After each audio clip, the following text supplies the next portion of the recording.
കൊരിന്ത്യസുകാർക്ക് എഴുതിയ രണ്ടാം ലേഖനം 3-ാം അധ്യായം 18-ാമത്തെ തിരുവചനം. 2 കൊരിന്ത്യർ 3:18.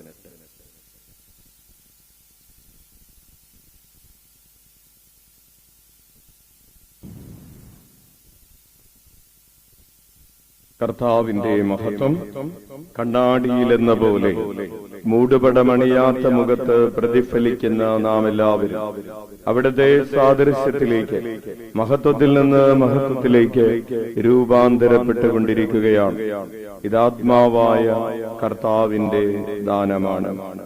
വലതുകരമുയർത്തി വീശിക്കൊണ്ട് കർത്താവിന്റെ മഹത്വം കണ്ണാടിയിലെന്ന പോലെ മൂടുപടമണിയാത്ത മുഖത്ത് പ്രതിഫലിക്കുന്ന നാം എല്ലാവരും അവിടുത്തെ സാദൃശ്യത്തിലേക്ക് മഹത്വത്തിൽ നിന്ന് മഹത്വത്തിലേക്ക് രൂപാന്തരപ്പെട്ടുകൊണ്ടിരിക്കുകയാണ്.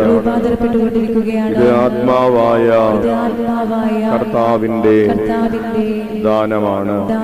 ഇരുകരങ്ങളും ഉയർത്തി വീശിക്കൊണ്ട് കർത്താവിന്റെ മഹത്വം കണ്ണാടിയിലെന്ന പോലെ മൂടുപടമണിയാത്ത മുഖത്ത് പ്രതിഫലിക്കുന്ന കണ്ടുകൊണ്ടിരിക്കുന്ന നാം എല്ലാവരും അവിടുത്തെ സാദൃശ്യത്തിലേക്ക് മഹത്വത്തിൽ നിന്ന് മഹത്വത്തിലേക്ക്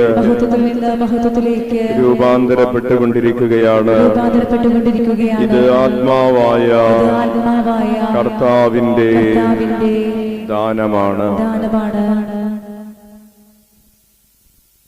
ഈശോയിൽ ഏറ്റവും സ്നേഹം നിറഞ്ഞ ജോസഫച്ച, പ്രിയപ്പെട്ട സിസ്റ്റേഴ്സ്, സഹോദരരെ, ഈശോ മിശിഹായിക്ക് സ്തുതിയായിരിക്കട്ടെ. പരസ്പരം സ്തുതി ചൊല്ലാം. Praise the Lord. ഹല്ലേലൂയ. കരങ്ങൾ ഉയർത്തി വീശിക്കൊണ്ട് പറയാം ഹല്ലേലൂയ. അടുത്തിരിക്കുന്നവരെ നോക്കി ചിരിച്ചിട്ട് പറയാം ഹല്ലേലൂയ. കുറച്ചുകൂടെ നന്നായിട്ട് ചിരിച്ചിട്ട് പറഞ്ഞേ ഹല്ലേലൂയ. കുറച്ചുകൂടെ സ്മാർട്ടായിട്ട് ചിരിച്ചിട്ട് പറഞ്ഞേ ഹല്ലേലൂയ. കുറച്ചുകൂടെ സ്വീറ്റായിട്ട് ചിരിച്ചിട്ട് പറഞ്ഞേ ഹല്ലേലൂയ. അച്ഛനെ നോക്കി ഒന്ന് സൂപ്പറായിട്ട് ചിരിച്ചിട്ട് പറഞ്ഞേ ഹല്ലേലൂയ. ഈശോയെ നോക്കി നന്നായിട്ടൊന്ന് ചിരിച്ചിട്ട് പറഞ്ഞേ ഹല്ലേലൂയ. Praise the Lord. സുഖമാണോ എല്ലാവർക്കും? സുഖമാണ്. ചൂടൊക്കെ ആയി തുടങ്ങിയോ? തുടങ്ങിയിട്ടുള്ളൂ, വടിവെട്ടാൻ പോയിട്ടുള്ളൂ. Hallelujah, hallelujah. ഇവിടെ നല്ല ചൂടാവുമ്പോഴേക്കും അച്ഛനോറീസൊക്കെ പോവല്ലേ? Praise the Lord. ഹല്ലേലൂയ. അവിടെ ചൂട് തുടങ്ങുമ്പോഴേക്കും തിരിച്ചു വരും. യെസ്. അപ്പോൾ പ്രിയപ്പെട്ടവരെ, നമ്മൾ ധ്യാനിച്ചുകൊണ്ടിരിക്കുന്നത് ദിവസങ്ങളിൽ എന്താണ് നമുക്ക് സംഭവിച്ചുകൊണ്ടിരിക്കുന്നത്? രൂപാന്തരീകരണം. രൂപാന്തരപ്പെട്ട് നമ്മൾ ഇപ്പോൾ ഏത് പരുവായി? ഒരു പരുവായി അല്ലേ? ഹല്ലേലൂയ. നമുക്ക് എന്താണ് സംഭവിച്ചുകൊണ്ടിരിക്കുന്നത്? രൂപാന്തരീകരണം. എന്താണ് രൂപാന്തരീകരണം? ആയിരിക്കുന്ന അവസ്ഥയിൽ നിന്ന് ആയിരിക്കേണ്ട അവസ്ഥയിലേക്ക് മാറ്റം വന്നുകൊണ്ടിരിക്കുകയാണ്. എന്താണ് ആയിരിക്കുന്ന അവസ്ഥ? എന്താണ് ആയിരിക്കുന്ന അവസ്ഥ? ഇരിക്കുന്ന അവസ്ഥയാണ് അല്ലേ? Hallelujah, hallelujah. പ്രിയപ്പെട്ടവരെ, വചന ശുശ്രൂഷ നമ്മൾ ആരംഭിക്കുകയാണ്. ഇനി വചന ശുശ്രൂഷ കഴിയുന്നത് വരെ നിങ്ങൾ ഇരിക്കുന്നിടത്ത് നിന്ന് എഴുന്നേൽക്കാൻ അനുവാദമില്ല. അത് ശിക്ഷാർഹമാണ്. ഹല്ലേലൂയ. Praise the Lord. അപ്പോൾ നമ്മൾ പഠിച്ചുകൊണ്ടിരിക്കുന്നത് നമുക്ക് രൂപാന്തരീകരണം സംഭവിക്കുകയാണ്. നമ്മളുടെ അവസ്ഥയിൽ നിന്ന് നമ്മുടെ മാനുഷികമായ അവസ്ഥകളിൽ നിന്ന് നമ്മൾ ദൈവീകമായ അവസ്ഥയിലേക്ക് മാറിക്കൊണ്ടിരിക്കുകയാണ്. കൈയടിച്ച് കർത്താവിന് നന്ദി പറയാം. ഈശോ പത്രോസിനോടും കൂട്ടുകാരോടും പറഞ്ഞു, മനുഷ്യപുത്രൻ മനുഷ്യരുടെ കരങ്ങളിൽ അർപ്പിക്കപ്പെടാൻ പോകുന്നു. മനുഷ്യപുത്രൻ മനുഷ്യരുടെ കരങ്ങളിൽ അർപ്പിക്കപ്പെടാൻ പോകുന്നു. അവർ അവനെ നിന്ദിക്കുകയും പീഡിപ്പിക്കുകയും കുരിശിൽ തറച്ചു കൊല്ലുകയും ചെയ്യും. മൂന്നാം ദിവസം അവൻ ഉയർത്തെഴുന്നേൽക്കും. അങ്ങനെ മനുഷ്യപുത്രൻ മനുഷ്യരക്ഷ പൂർത്തീകരിക്കും എന്നൊക്കെയുള്ള പ്രവചനങ്ങൾ നടത്തിയപ്പോ പത്രോസ് ഉയർത്തെഴുന്നേൽക്കും എന്ന് പറഞ്ഞത് ശ്രദ്ധിച്ചില്ല. പത്രോസ് ആദ്യത്തെ ഭാഗം മാത്രമേ കേട്ടുള്ളൂ. മനുഷ്യപുത്രനെ തല്ലുകൊള്ളാൻ പോകുന്നു, മനുഷ്യപുത്രന്റെ കൈവെട്ടാൻ പോകുന്നു, അല്ലേ? മനുഷ്യപുത്രന്റെ തല വെട്ടാൻ ആള് വരുന്നു. അങ്ങനെ മനുഷ്യപുത്രന്റെ തല വെട്ടാൻ ആള് വരുമ്പോൾ, അല്ലേ, തലശ്ശേരിയിലോ കൂത്തുപറമ്പിലോ ആണെങ്കിൽ നമ്മൾ എന്ത് ചെയ്യും? നിന്നു കൊടുക്കും, പറ്റുകയാണെങ്കിൽ ഓടിക്കും. അപ്പോൾ മനുഷ്യപുത്രൻ അപകടമുണ്ടാകാൻ പോകുന്നു എന്ന് കേട്ടപ്പോൾ പത്രോസിന് എന്ത് തോന്നി? പത്രോസ് പറഞ്ഞു, ചേട്ടായിക്ക് ഒന്നും പറ്റരുത്, അല്ലേ?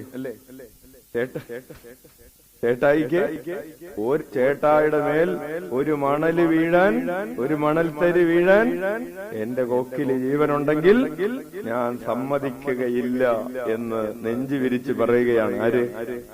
പത്രോസ് ഇങ്ങനെ നെഞ്ചു പറഞ്ഞു, ഒരു മണൽത്തരി വീഴാൻ ഞാൻ സമ്മതിക്കാം.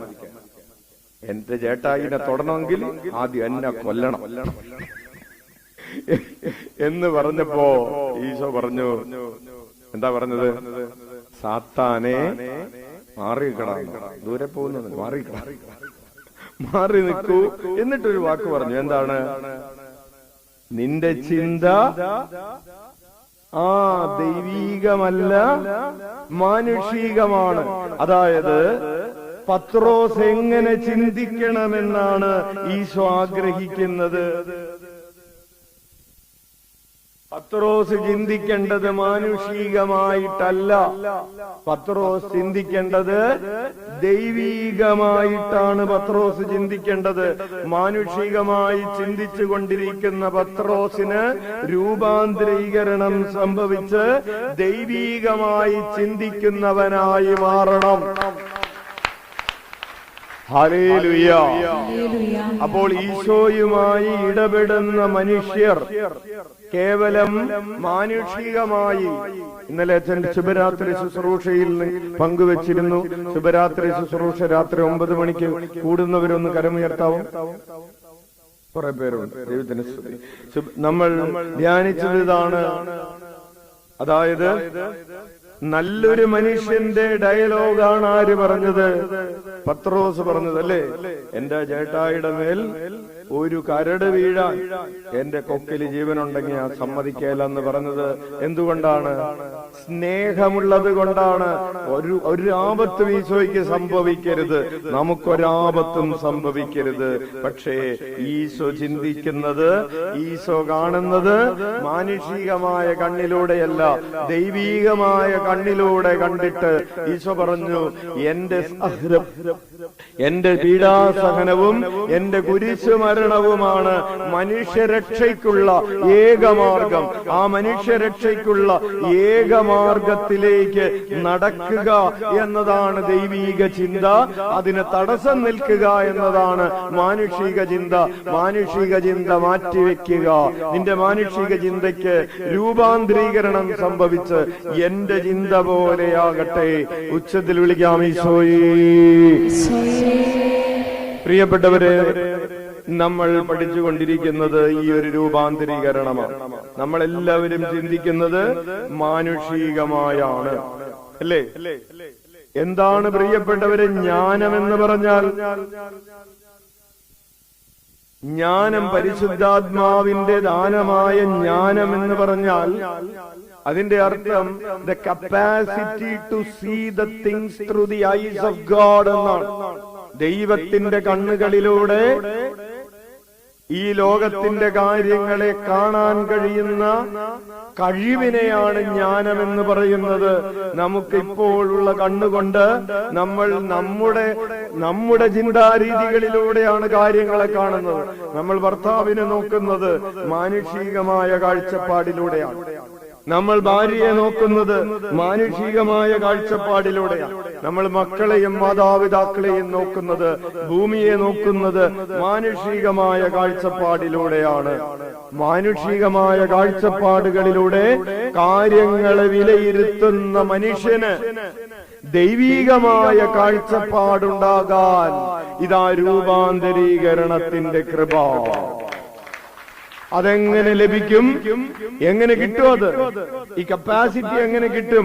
നിരന്തരമായി ഈശോയുമായി പ്രാർത്ഥനയിലൂടെ ഇടപെട്ടുകൊണ്ടിരിക്കുക, സ്നേഹത്തിലൂടെ ഇടപെട്ടുകൊണ്ടിരിക്കുക, വിശ്വാസത്തിലൂടെ ഇടപെട്ടുകൊണ്ടിരിക്കുക, പ്രത്യാശയിലൂടെയും ത്യാഗത്തിലൂടെയും പ്രേക്ഷിത പ്രവർത്തനത്തിലൂടെയും സാക്ഷ്യത്തിലൂടെയും കരുണയുടെ പ്രവർത്തികളിലൂടെയും ഇടപെട്ടുകൊണ്ടിരിക്കുമ്പോൾ നമുക്ക് ഈ ഒരു ആറ്റിറ്റ്യൂഡിനൽ ചേഞ്ച്, ഈ ഒരു മനോഭാവത്തിന്റെ മാറ്റമുണ്ടാകും. ഉച്ചത്തിൽ വിളിക്കാം, ഈശോയേ, ഈശോയേ. പ്രിയപ്പെട്ടവരെ, നമ്മൾ ജനുവരി മാസം മുതൽ പഠിച്ചുകൊണ്ടിരിക്കുന്നത്, നമ്മൾ അമ്മ ത്രേസ്യയുടെ പഠന പരമ്പരയിൽ നിന്ന് ഒരു ചെറിയ ബ്രേക്ക് എടുത്തിരിക്കുകയാണ്. അമ്മ ത്രേസ്യയുടെ 5-ാം സദനം വരെ എത്തി നിൽക്കുന്നതിൽ നിന്ന് ഒരു ബ്രേക്ക് എടുത്തിട്ട് നമ്മൾ യേശുനാമത്തെ കുറിച്ച് പഠിച്ചുകൊണ്ടിരിക്കുകയാണ്. നമ്മൾ പറഞ്ഞു, യേശുനാമത്തിലുള്ള പ്രാർത്ഥന എന്ന് പറഞ്ഞാൽ എന്താണ്? എങ്ങനെയാണ് ഒരു പ്രാർത്ഥന യേശുനാമത്തിലുള്ള പ്രാർത്ഥനയായി മാറുന്നത്?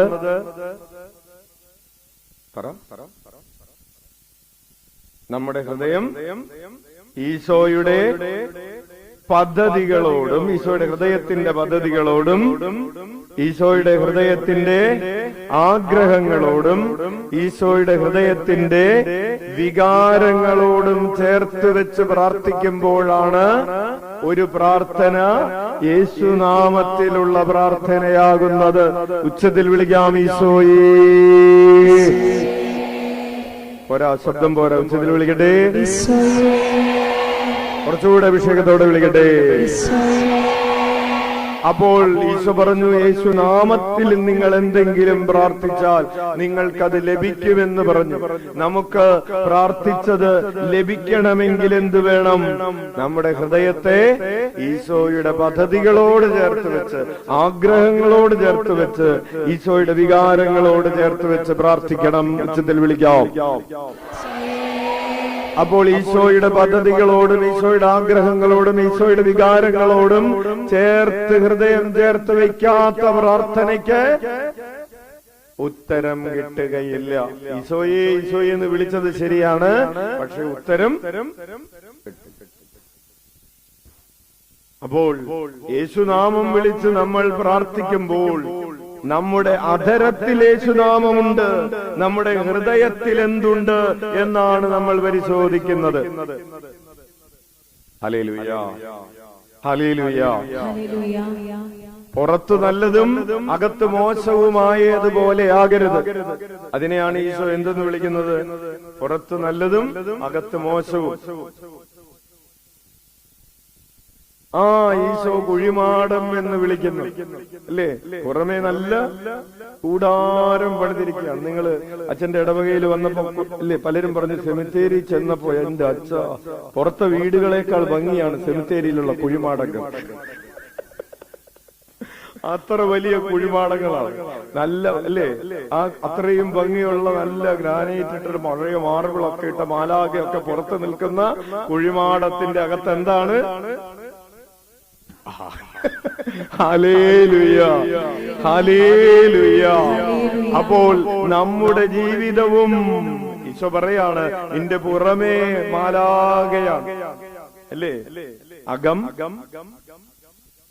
എന്താണ്? ഓരോരുത്തരും മിണ്ടാതിരിക്കുക. ഹല്ലേലൂയ. അപ്പോൾ നമ്മൾ പറഞ്ഞു, നമ്മൾ ധ്യാനിച്ചു തുടങ്ങിയത് ഈശോയുടെ പദ്ധതികൾ എന്തൊക്കെയാണെന്ന് നമ്മൾ പറഞ്ഞു. എന്തൊക്കെയാണ് ഈശോയുടെ പദ്ധതികൾ? ഓർക്കുന്നുണ്ടോ? എല്ലാവരും രക്ഷ പ്രാപിക്കണം ഈശോയുടെ പദ്ധതിയാണ്. അതാണ് പ്രിയപ്പെട്ടവരെ. ഒരു സെക്കൻഡ് ഒന്ന് നിന്നേ. ഈശോയുടെ പദ്ധതി എന്താണ്? എല്ലാവരും രക്ഷ പ്രാപിക്കണം. അച്ഛൻ നേരത്തെ പറഞ്ഞ ആ വിചിന്തനത്തിൽ പത്രോസിന്റെ പദ്ധതി എന്താണ്? നമ്മൾ മാത്രം രക്ഷ പ്രാപിക്കണം. മനസ്സിലായോ? ഈശോയ്ക്ക് ഒരു കുഴപ്പം പറ്റരുത്, എനിക്ക് ഒരു കുഴപ്പം പറ്റരുത്, ബാക്കിയുള്ളവർക്ക് എന്തെങ്കിലും പറ്റും. എടാ, ഞാൻ മരിച്ചില്ലെങ്കിൽ ആളുകൾക്ക് രക്ഷ കിട്ടൂല. അതൊന്നും നമുക്കറിയണ്ട. അവരുടെ കാര്യം അവര് നോക്കട്ടെ. ഹല്ലേലൂയ.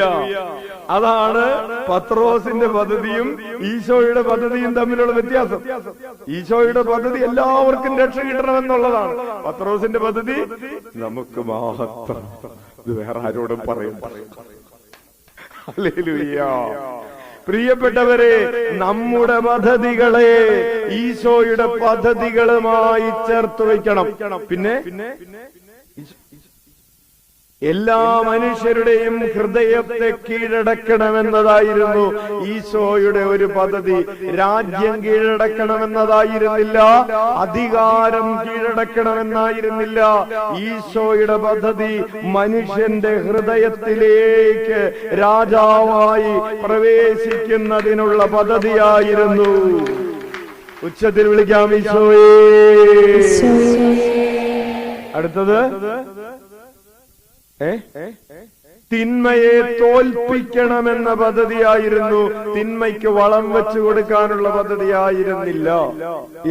അപ്പൊ നമ്മുടെ ഹൃദയം തിന്മയെ തോൽപ്പിക്കാനുള്ള ഈശോയുടെ പദ്ധതിയോട് ചേർത്ത് വെക്കണം. അത് ആഗ്രഹങ്ങൾ അല്ലേ?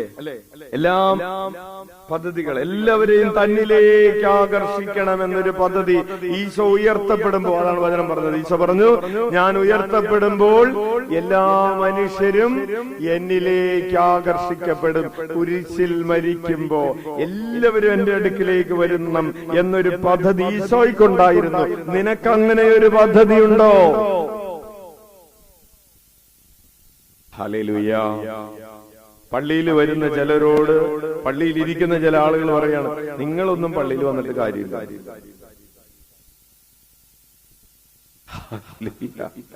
എല്ലാ മനുഷ്യരും കർത്താവിലേക്ക് ആകർഷിക്കപ്പെടണമെന്നതാണ് ഈശോയുടെ പദ്ധതി. അപ്പൊ ഈ പദ്ധതികളോട് ചേർത്ത് വെക്കണം. ഇനി ഈശോയുടെ ആഗ്രഹങ്ങൾ പറഞ്ഞേ. തന്നെ അന്വേഷിക്കുന്നവർ എല്ലാവരും തന്നെ അന്വേഷിക്കണമെന്ന് ദൈവം ആഗ്രഹിക്കുന്നു. കൈയടിച്ച് തന്നെ പറയാം. നമ്മൾ ധ്യാനിച്ചു കഴിഞ്ഞതാണ്. രണ്ടാമതായി, എല്ലാവരും രക്ഷ പ്രാപിക്കണമെന്ന് ദൈവം ആഗ്രഹിക്കുന്നു. നമ്മുടെ ആഗ്രഹം എന്താണ്? കുറച്ചു പേരൊക്കെ നശിച്ചു പോയാലും കുഴപ്പമില്ല. അല്ലെങ്കിൽ നമ്മൾ തന്നെ പറയും, നീയൊക്കെ നശിച്ചു പോകുള്ളൂ അല്ലേ? എന്താ നമ്മുടെ ആഗ്രഹം? നീയൊക്കെ അച്ഛൻ കൈപൊക്കി എന്ന് വിചാരിച്ച് നിങ്ങൾ ഉദ്ദേശിച്ച് പൊക്കിയല്ല, കൈപൊക്കുന്നില്ല. അപ്പോ പ്രിയപ്പെട്ടവരെ, നമ്മൾ ചില ആളുകളെ ശപിച്ചുകൊണ്ട് പറയുകയാണ്, നീയൊക്കെ നശിച്ചു പോവുകയുള്ളൂ. ആ ശാപം ഈശോയുടെ ആഗ്രഹവുമായി ചേർന്ന് പോകുന്നതല്ല. ഈശോയുടെ ആഗ്രഹം എല്ലാവരും രക്ഷ പ്രാപിക്കണം. ശുദ്ധീകരണ സ്ഥലത്തുള്ളവരും രക്ഷ പ്രാപിക്കണം. എത്ര വലിയ പാപിയാണെങ്കിലും രക്ഷ പ്രാപിക്കണം. ഏത് സെൻട്രൽ ജയിലിൽ കിടക്കുന്നവനാണെങ്കിലും രക്ഷ പ്രാപിക്കണം. Hallelujah, hallelujah. ഏത് മരണശിക്ഷയ്ക്ക് വിധിക്കപ്പെട്ടവനാണെങ്കിലും വിധിക്കപ്പെട്ടവളാണെങ്കിലും എല്ലാ മനുഷ്യരും രക്ഷ പ്രാപിക്കണമെന്നതാണ് ദൈവത്തിന്റെ ആഗ്രഹം. അടുത്ത ആഗ്രഹം എന്താണ്? എല്ലാവരും അനുഭവിക്കണം എന്ന് പറഞ്ഞാൽ എന്താണ് അർത്ഥം? എല്ലാ മനുഷ്യരും, ജയിലിൽ കിടക്കുന്നവരും ഇനി ജയിലിലേക്ക് പോകാനുള്ളവരും പിടിക്കപ്പെടാതെ പുറത്തു കിടക്കുന്നവരുമായ നമ്മൾ അല്ലേ? രണ്ട് വ്യത്യാസമുള്ള. പോപ്പ് പറഞ്ഞ പോലെ ജയിലില് കിടക്കുന്നവരോട് പോപ്പ് പ്രസംഗിച്ചപ്പോ പറഞ്ഞു, നിങ്ങളും ഞങ്ങളും തമ്മിൽ ഒരു വ്യത്യാസമുണ്ട്. എന്താണ്? നിങ്ങൾ പിടിക്കപ്പെട്ടു, ഞങ്ങള് ഹല്ലേലൂയ, ഹല്ലേലൂയ.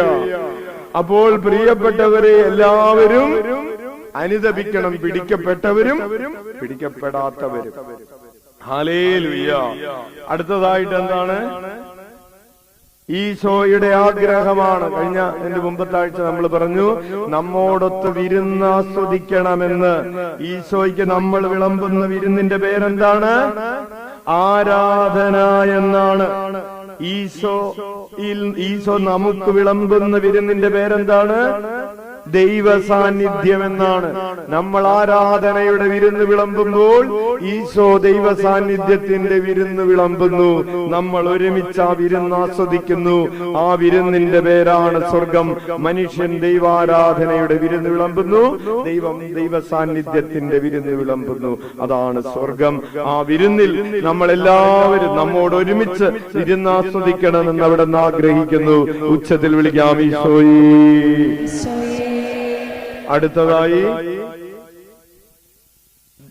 അടുത്തതാണ് നമ്മൾ ഇന്ന് പറയാനായിട്ട് ആഗ്രഹിക്കുന്നത്. നമ്മൾ വിജയം നേടണമെന്ന് ദൈവം ആഗ്രഹിക്കുന്നു. വലത് കരമുയർത്തി വീശിക്കൊണ്ട് പറയാം, നമ്മൾ വിജയം വരിക്കണമെന്ന് ദൈവം ആഗ്രഹിക്കുന്നു. ഇരുകരങ്ങളും ഉയർത്തി വീശിക്കൊണ്ട് പറയാം, ഞാൻ വിജയം വരിക്കണമെന്ന് എന്റെ ദൈവം ആഗ്രഹിക്കുന്നു. ഹല്ലേലൂയ. ഞാൻ തോറ്റുപോകണമെന്ന് ദൈവം ആഗ്രഹിക്കുന്നില്ല. പ്രിയപ്പെട്ടവരെ, ഒരു സങ്കീർത്തനം 40-ാമത്തെ സങ്കീർത്തനത്തിൽ ദാവീദ് പാടുകയാണ്. 40-ാം സങ്കീർത്തനം എടുക്കും. 40-ാം സങ്കീർത്തനം വായിക്കാം. ഞാൻ ക്ഷമാപൂർവം കർത്താവിനെ കാത്തിരുന്നു. Hallelujah, hallelujah. നമ്മൾ പലതരം ഒരു വീശിക്കൊണ്ട് പറഞ്ഞ്, ഞാൻ ക്ഷമാപൂർവം കർത്താവിനെ കാത്തിരുന്നു. നമ്മൾ ആരെയാണ് ഇപ്പൊ കാത്തിരിക്കുന്നത്? എങ്ങനെയാണ് നമുക്ക് കർത്താവിനെ കാത്തിരിക്കാൻ കഴിയുന്നത്? അല്ല, നമ്മൾ വചനം കേട്ടുകൊണ്ടിരിക്കുമ്പോൾ നമ്മൾ കർത്താവിനെ കാത്തിരിക്കുകയാണ്. നമ്മൾ വചനം വായിക്കുമ്പോൾ കർത്താവിനെ കാത്തിരിക്കുകയാണ്. നമ്മൾ സ്തുതിക്കുകയും ആരാധിക്കുകയും ചെയ്യുമ്പോൾ കർത്താവിനെ കാത്തിരിക്കുകയാണ്. നമ്മൾ വചനം പാലിക്കുമ്പോൾ കർത്താവിനെ കാത്തിരിക്കുകയാണ്. നമ്മൾ കൂദാശകൾ സ്വീകരിക്കുമ്പോൾ കർത്താവിനെ കാത്തിരിക്കുകയാണ്. കൈയടിച്ച് കർത്താവിന് നന്ദി പറയാം. ഇനി നമ്മളൊരു പ്രേക്ഷിത പ്രവർത്തനം നടത്തുമ്പോ കർത്താവിനെ കാത്തിരിക്കുകയാണ്. നമ്മൾ ഒരാളെ ഈശോയിലേക്ക് കൂട്ടിക്കൊണ്ടുവരുമ്പോ നമ്മൾ കർത്താവിനെ കാത്തിരിക്കുകയാണ്. അതാണ് കർത്താവിനെ കാത്തിരുന്നു എന്ന് പറഞ്ഞാൽ അർത്ഥം. നമ്മളൊരു പാപം ചെയ്യരുത് എന്ന് വിചാരിച്ച് പാപം ചെയ്യുന്നില്ല എന്ന് തീരുമാനിച്ച് വചനത്തിന്റെ വഴിയിലൂടെ നടക്കുമ്പോ നമ്മൾ കർത്താവിനെ കാത്തിരിക്കാം. നമ്മളൊന്ന് കുമ്പസാരിക്കുമ്പോ നമ്മൾ കർത്താവിനെ കാത്തിരിക്കാം. Hallelujah, hallelujah. അപ്പോൾ ഇനി നിങ്ങൾ ചോദിക്കരുത്, കർത്താവിനെ കാത്തിരുന്നു, കർത്താവിനെ കാത്തിരുന്നു എന്ന് പറഞ്ഞാൽ എന്താണ് അർത്ഥം എന്ന് ചോദിക്കരുത്. കർത്താവിനെ കാത്തിരിക്കുക എന്ന് പറഞ്ഞാൽ അച്ഛൻ ഈ പറഞ്ഞതൊക്കെ ഉൾക്കൊള്ളുന്ന ഒരു വലിയ കാര്യമാണ്. അങ്ങനെ കർത്താവിനെ കാത്തിരിക്കുന്നവർക്ക് വേണ്ടി ദൈവം എന്ത് ചെയ്യുന്നു? യെശയ്യാ 64:4 എഴുതി വെച്ചോ. യെശയ്യാ 64:4 തന്നെ കാത്തിരിക്കുന്നവർക്ക് വേണ്ടി ദൈവം അധ്വാനിക്കുന്നു. കൈയടിച്ച് കർത്താവിനെ നന്ദി പറയാം. Hallelujah, hallelujah.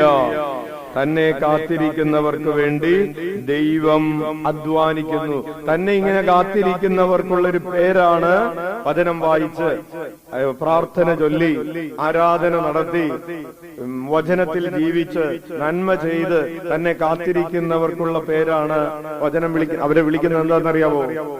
ദൈവഭക്തർ എന്നാണ്. കൈയടിച്ച് നന്ദി പറയാം. എന്താണ് വചനം വിളിക്കുന്നത്? അപ്പോ കർത്താവിനെ നമ്മൾ ഇങ്ങനെ കാത്തിരിക്കുമ്പോ നമ്മുടെ പേരെന്താണ്? ദൈവഭക്തർ. ദൈവഭക്തർക്ക് വേണ്ടി ദൈവം എന്താണ് ഒരുക്കി വെച്ചിരിക്കുന്നത്? ദൈവഭക്തർക്ക് വേണ്ടി വിപുലമായ അനുഗ്രഹങ്ങളാണ് ദൈവം ഒരുക്കി വെച്ചിരിക്കുന്നത്. 31-ാം സങ്കീർത്തനം 19-ാമത്തെ തിരുവചനം എഴുതി വെക്കാം. 31-ാം സങ്കീർത്തനം 19-ാമത്തെ തിരുവചനം വലതുകരം ഉയർത്തി വീശിക്കൊണ്ട് പറയാം, കർത്താവേ, അങ്ങയുടെ അനുഗ്രഹങ്ങൾ വിപുലമാണ്. തന്റെ ഭക്തർക്ക് വേണ്ടി അവിടുന്നവ ഒരുക്കി വെച്ചിരിക്കുന്നു. അങ്ങയിൽ അഭയം തേടുന്നവർക്ക് അവ പരസ്യമായി നൽകുന്നു. കൈയടിച്ച് നന്ദി പറയാം. കർത്താവിൽ ആശ്രയിക്കുന്നവർക്ക് വേണ്ടി ദൈവം വിപുലമായ അനുഗ്രഹങ്ങളാണ് ഒരുക്കി വെച്ചിരിക്കുന്നത്. നോക്കിയാൽ തീരില്ല. ഒരു വലിയ ഗോഡൌണിലേക്ക് കയറിയാൽ ഇങ്ങനെ ഒരുക്കി വെച്ചിരിക്കുകയാണെന്ന് വിചാരിക്കും. വലിയ ഒരു കൂറ്റൻ ഗോഡൌണിലേക്ക് പ്രവേശിച്ചിരിക്കണം. അവിടെ കുറേ സാധനങ്ങൾ. ഇതൊക്കെ ആർക്ക് വേണ്ടിയാണ് എന്ന് ചോദിച്ചാൽ കർത്താവിനെ അന്വേഷിക്കുന്നവർക്ക് വേണ്ടി, കർത്താവിൽ അഭയം തേടുന്നവർക്ക് വേണ്ടി ദൈവം വിപുലമായ അനുഗ്രഹങ്ങളാണ് ഒരുക്കി വെച്ചിരിക്കുന്നത്. അത് തീരുകയില്ല. ഉച്ചത്തിൽ വിളിച്ചേ ഈശോയേ, ഈശോയേ. അപ്പൊ അതുകൊണ്ട് നിങ്ങൾ പറയരുത് ഇത് വേണ്ട, അത് വേണ്ട, ഇത് കിട്ടിയാൽ മതി. ഒരു സഹോദരി പറഞ്ഞാണ്, അച്ഛാ എന്റെ രോഗങ്ങളൊന്നും മാറണ്ട. വേണ്ടേ? ഇല്ല, അതൊന്നും മാറണ്ട, അതൊക്കെ അവിടെ ഇരിക്കട്ടെ. എനിക്ക് എന്റെ കൊച്ചിന്റെ കല്യാണം ഒന്നും നടന്നു കിട്ടിയാൽ മതി. രോഗങ്ങളൊന്നും മാറണ്ട, ഒക്കെ അവിടെ ഇരുന്നോട്ടെ. കൊച്ചിന്റെ കല്യാണം നടന്നു കിട്ടി. കല്യാണം നടത്തി തന്നെന്ന് വിചാരിച്ച് മറ്റേ ഇത് നടത്തി തരുമ്പോഴേക്കും കർത്താവിന്റെ കയ്യിലെ കാശ് തീരോ? അത് പറഞ്ഞത്. കർത്താവിനെ നമ്മൾ ലിമിറ്റ് ചെയ്യരുത്. കർത്താവിനോട് പറയണം, എന്റെ ജീവിതത്തിനും എന്റെ ഭക്തിക്കും എന്റെ ആത്മീയ ജീവിതത്തിനും എന്റെ ഭൗതിക ജീവിതത്തിനും ആവശ്യമായതെല്ലാം തരാൻ കഴിവുള്ളവനാണ് അവിടുന്ന്. ഉച്ചത്തിൽ വിളിക്കാം, ഈശോയേ, ഈശോയേ. അപ്പോൾ പ്രിയപ്പെട്ടവരെ, കർത്താവിൽ ആശ്രയിക്കുമ്പോൾ, കർത്താവിന്റെ നാമം വിളിച്ചപേക്ഷിക്കുമ്പോൾ കർത്താവിന്റെ ആഗ്രഹം നമ്മെക്കുറിച്ചുള്ള കർത്താവിന്റെ ആഗ്രഹമാണ് നമ്മൾ വിജയം വരിക്കണമെന്നത്. 40-ാം സങ്കീർത്തനത്തിലേക്ക് നമ്മൾ മടങ്ങിയെത്തുന്നു. ഞാൻ ക്ഷമാപൂർവം കർത്താവിനെ കാത്തിരുന്നു, അവിടുന്ന് ചെവി ചായ്ച്ച് എന്റെ നിലവിളി കേട്ടു. ഉച്ചത്തിൽ വിളിക്കാം, ഈശോയേ. ആരുടെ നിലവിളിയാണ് കർത്താവ് കേട്ടത്? ക്ഷമാപൂർവം കാത്തിരുന്നവന്റെ നിലവിളിയാണ് കർത്താവ് കേട്ടത്. ആർക്കു വേണ്ടിയാണ് ദൈവം അപ്പം വർദ്ധിപ്പിച്ചത്? അപ്പം വർദ്ധിപ്പിച്ചത് കിട്ടിയോ? നിങ്ങൾക്ക് കിട്ടിയോ? ബിരിയാണി അല്ലേ കിട്ടിയത് കഴിഞ്ഞ ആഴ്ച? Hallelujah, hallelujah. അപ്പം വർദ്ധിപ്പിച്ചത് ഈശോ, അപ്പം വർദ്ധിപ്പിച്ചത് കിട്ടിയത് ഈശോയോട് കൂടെ 3 ദിവസം വചനം കേട്ട് കയ്യിലുള്ള അപ്പമൊക്കെ തീർന്നത് വരെ വചനം കേട്ട് ദാഹിച്ച് വലഞ്ഞ് പൊരിഞ്ഞ് ഈശോയുടെ അടുത്തിരുന്നവർക്ക് വേണ്ടിയാണ് ഈശോ അപ്പം വിഭജിച്ചത്. ഈശോ ആർക്കും ആ വിഭജിച്ചത് ആർക്കെങ്കിലും വീട്ടിലേക്ക് കൊടുത്തുവിട്ടതായി എഴുതിയിട്ടുണ്ടോ? നിങ്ങൾ കുറച്ചുപേര് കഴിഞ്ഞ ആഴ്ച ബിരിയാണി എടുത്തോണ്ട് പോയത് അച്ഛൻ കണ്ടായിരുന്നു. Hallelujah, hallelujah. വീട്ടിലേക്ക് ഈശോ കൊടുത്തു വിട്ടില്ല. കാരണം ഈ അപ്പം വർദ്ധിപ്പിച്ചത് ഈശോയെ കാത്തിരിക്കുന്നവർക്ക് വേണ്ടിയായിരുന്നു. Hallelujah, hallelujah. അപ്പോൾ അവരുടെ നിലവിളി ഈശോ ചെവി ചായ്ച്ച് കേട്ടു. എന്നിട്ട് രണ്ടാമത്തെ ഒരു വചനമുണ്ട്, 2 സങ്കീർത്തനങ്ങൾ 42 വായിക്കാം. ഭീകരമായ ഗർത്തത്തിൽ നിന്നും കുഴഞ്ഞ ചേറ്റിൽ നിന്നും അവിടം എന്നെ കരകയറ്റി. ഉച്ചത്തിൽ വിളിക്കാം, ഈശോയേ. നീ എവിടെയായിരുന്നു? ഭീകരമായ ഗർത്തത്തിലായിരുന്നു. കഴിഞ്ഞ ദിവസം ഒരു മകൻ, 22 വയസ്സ് പ്രായമുള്ള ഒരു മകൻ, അവന് തുടയില് ക്യാൻസർ ആയിട്ട് ക്യാൻസറിന് ട്രീറ്റ്മെന്റ് ചെയ്തു. തുടയിൽ നിന്ന് ക്യാൻസർ വന്ന ഭാഗം എടുത്ത് അറുത്ത് മുറിച്ച് മാറ്റി. 22 വയസ്സുള്ള 1 or 2 പ്രാവശ്യം ഓപ്പറേഷൻ കഴിഞ്ഞു. ഇപ്പൊ അവന് നടക്കാൻ പറ്റുന്നില്ല. അങ്ങനെയാണ് പാലാരിവട്ടത്ത് കൺവെൻഷന്റെ രോഗസൗഖ്യ ആരാധനയുടെ സമയത്ത് ഈ മകനെയും കൊണ്ട് അവന്റെ കുടുംബാംഗങ്ങൾ വന്ന് അവനെ കൊണ്ടുവന്ന് ഇരുത്തിയിരിക്കുക. പ്രിയപ്പെട്ടവരെ, ഭീകരമായ ഗർത്തം. ഇനി ജീവിതത്തിൽ എന്നെങ്കിലും പരസഹായം കൂടാതെ, അല്ലെങ്കിൽ ഒരു വടി പിടിക്കാതെ, ഒരു വാക്കർ പിടിക്കാതെ ജീവിതത്തിൽ എന്നെങ്കിലും നടക്കാൻ പറ്റുമോ എന്ന് പറയാൻ പറ്റാത്തൊരു സ്ഥിതിവിശേഷം. അതാണ് ഭീകരമായ ഗർത്തം. നിങ്ങളൊന്ന് ആലോചിച്ച് നോക്കിയേ. 70-ാമത്തെ വയസ്സിൽ വടി പിടിച്ച് നടക്കുന്നത് പോലെ അല്ലല്ലോ 22-ാമത്തെ വയസ്സിൽ വടി പിടിച്ച് നടക്കേണ്ട, വാക്കറിൽ നടക്കേണ്ട അവസ്ഥ. അങ്ങനെ വന്ന ആ മകനെ കർത്താവ് ആ ഭീകരമായ ഗർത്തത്തിൽ നിന്ന് കരകയറ്റി ഒരു സഹായവും കൂടാതെ പള്ളിയുടെ അകത്ത് ഓടി നടക്കുന്നവനാക്കി അവനെ മാറ്റി. ഉച്ചത്തിൽ വിളിക്കാം, ഈശോയേ, ഈശോയേ. അതുപോലെ 29 വയസ്സുള്ള ഒരു സഹോദരി, ഒരുപക്ഷെ സാക്ഷ്യം പറയുന്നത് ധ്യാനത്തിന്റെ 2-ാം ദിവസം പാലാരിവട്ടത്ത് കൺവെൻഷൻ ഓൺലൈനിൽ കൂടിയവർ കണ്ടിട്ടുണ്ടാകും. ധ്യാനത്തിന്റെ 2-ാം ദിവസം 29 വയസ്സുള്ള ഒരു സഹോദരി കഴിഞ്ഞ 3 വർഷങ്ങളായി ഒരു ബെൽറ്റ് ഇട്ടുകൊണ്ട് നടക്കാണെന്ന് കുനിയാൻ പോലും പറ്റാതെ തന്റെ കുഞ്ഞിന് 2 വയസ്സുള്ളപ്പോൾ മുതൽ, കൊച്ചിന് 5 വയസ്സായി, 2 വയസ്സുള്ളപ്പോൾ മുതൽ ഈ കൊച്ചിനെ ഈ അമ്മക്കെടുക്കാൻ പറ്റിയിട്ടില്ല. കാരണം അത് നടുവേദനയാണ്. അങ്ങനെ വന്ന സഹോദരി, ഒരു വീട്ടിൽ നിങ്ങളൊന്ന് ആലോചിച്ച് നോക്കാം. ഒരു വീട്ടിലൊരു അമ്മ, ഒരു വീട്ടമ്മ കൊച്ചിനെ എടുക്കാൻ പറ്റുന്നില്ല, ഒരു പാത്രം വെള്ളം എടുക്കാൻ പറ്റുന്നില്ല, ഒരു കലമെടുത്ത് അടുപ്പത്ത് വെക്കാൻ പറ്റുന്നില്ല, അടുപ്പത്തിരിക്കുന്ന കുക്കർ എടുത്തൊന്ന് താഴ്ത്തു വെക്കാൻ പറ്റുന്നില്ല എന്നുള്ളൊരു സ്ഥിതിവിശേഷം ആലോചിച്ച് നോക്കി. ഒരു ബാത്റൂമിൽ ഇരിക്കുന്ന വെള്ളം, ബക്കറ്റിലിരിക്കുന്ന വെള്ളം എടുത്താൽ ഇപ്പുറത്തെ ടാപ്പിന്റെ അടുത്തിരിക്കുന്നത് ഇപ്പുറത്തേക്ക് എടുത്തു വെക്കാൻ പറ്റുന്നില്ല. ഒന്ന് അടിക്കാൻ പറ്റുന്നില്ല. വീട് ഒരു ചൂലെടുത്തൊന്ന് അടിക്കാൻ പറ്റുന്നില്ല. മേശപ്പുറമൊന്ന് തുടക്കാൻ പറ്റുന്നില്ല. ഒരു ഗ്ലാസ് എടുത്ത് കഴിവെക്കാൻ പറ്റുന്നില്ല എന്നൊരവസ്ഥയില് ഒരു വീട്ടമ്മയായിരിക്കുന്ന ഒരു സ്ഥിതി. ഒരു 29 വയസ്സുള്ള ഒരമ്മ, ഒരു സഹോദരി ആയിരിക്കുന്നതെന്ന് ഓർത്തു നോക്കി. ആ അവസ്ഥ, അതൊരു ഭീകരമായ ഗർത്തമാണ്. കർത്താവ് പറയാണ്, ഭീകരമായ ഗർത്തത്തിൽ നിന്ന് ആ സഹോദരി വന്നു. ധ്യാനത്തിന്റെ ആദ്യത്തെ ദിവസം തന്നെ, 2-ാം ദിവസം കാണാനിരുന്ന സമയത്ത് വന്നു പ്രാർത്ഥിച്ചു. അന്ന് പ്രാർത്ഥിച്ചു, അതായത് കഴിഞ്ഞ ശനിയാഴ്ച കാലത്ത് വന്ന് പ്രാർത്ഥിച്ചു. ഒരു ബ്ലെസ്സിങ് കൊടുത്തു വിട്ടിട്ട് പറഞ്ഞു, പോയി എക്സ്റേ എടുത്തിട്ട് തിരിച്ചു വരാൻ പറഞ്ഞു. ബെൽറ്റൊക്കെ ഊരി, വേദനയൊക്കെ മാറി, പക്ഷെ അതുപോലെ പോയി എക്സ്റേ എടുത്തിട്ട് വരാൻ പറഞ്ഞു. ബൾജ് ചെയ്തിരുന്ന ഡിസ്കുകളൊക്കെ നോർമലായി എന്ന എക്സ്റേ റിപ്പോർട്ടായിട്ട് സാക്ഷ്യം. Hallelujah, hallelujah. ഭീകരമായ ഗർത്തത്തിൽ നിന്ന് കർത്താവ് നിന്നെ കരകയറ്റും. വലതുകരം ഉയർത്തി വീശിക്കൊണ്ട് പറഞ്ഞേ, ഭീകരമായ ഗർത്തത്തിൽ നിന്നും, കുഴഞ്ഞ ചേറ്റിൽ നിന്നും അവിടെ നിന്നെ കരകയറ്റി. മറ്റൊരു സഹോദരി പറഞ്ഞത്, അച്ഛാ, എന്റെ ഭർത്താവിന് പ്രാർത്ഥിക്കാനായിട്ട് ഒരു താല്പര്യം ഉണ്ടായിരുന്നു. പ്രാർത്ഥിക്കുന്ന നേരത്ത് പുള്ളി വീഡിയോ വിളിക്കാൻ പോയി പുറത്ത്. അതാണ് ഏറ്റവും ബെസ്റ്റ് സമയം. ഹല്ലേലൂയ. അങ്ങനെ ആയിരുന്ന ആള് ഈ 5 ദിവസത്തെ ധ്യാനത്തില് മുഴുവൻ പങ്കെടുക്കുകയും കൈയടിക്കുകയും തുള്ളിച്ചാടുകയും 5 ദിവസമായിട്ട് പുക വലിച്ചിട്ടുമില്ല, മദ്യപിച്ചിട്ടുമില്ല, പള്ളിയിൽ നിന്ന് പോകാൻ തോന്നുന്നാത്ത വിധത്തില് ഞങ്ങള് റെഡിയാവണേന് മുമ്പ് ഭർത്താവ് റെഡിയായി പള്ളിയിലേക്ക് വരെ. സാധാരണ ഭാര്യയാണ് കുലുക്കി വിളിച്ചുകൊണ്ടിരുന്നത് വെച്ചത്. ഇപ്പൊ ഭർത്താവ് പുറത്തിറങ്ങിയിട്ട്, എടി നീ ഇത് എവിടെ എടുക്കുകയാണ്, വേഗം വരുന്നില്ലേ എന്ന് ചോദിക്കും. ധ്യാനം തുടങ്ങാറായി എന്ന് പറയുന്ന വിധത്തിൽ മാറ്റം വരുന്നു എന്ന് പറയും. ഭീകരമായ ഗർത്തത്തിൽ നിന്ന് കർത്താവ് എന്നെ കരകയറ്റി. കൈയടിച്ച് നന്ദി പറയാം.